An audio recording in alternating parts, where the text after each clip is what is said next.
Korea CNO Tech. Since its establishment in 1997, and based on creative ideas and innovating technology, Korea CNO Tech has been manufacturing devices and equipment necessary for training drills in the defense forces aimed to increase their capabilities.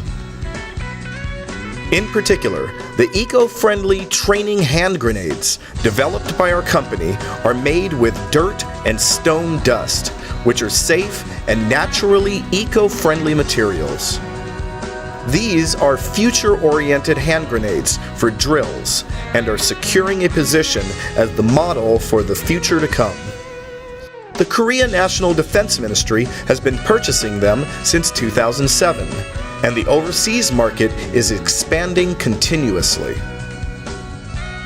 Since 2010, we started developing products for riot police to suppress demonstrations such as tear gas and tear gas launchers, and we are expanding our business into the Middle East, North Africa, and widening the market with intensive marketing strategies.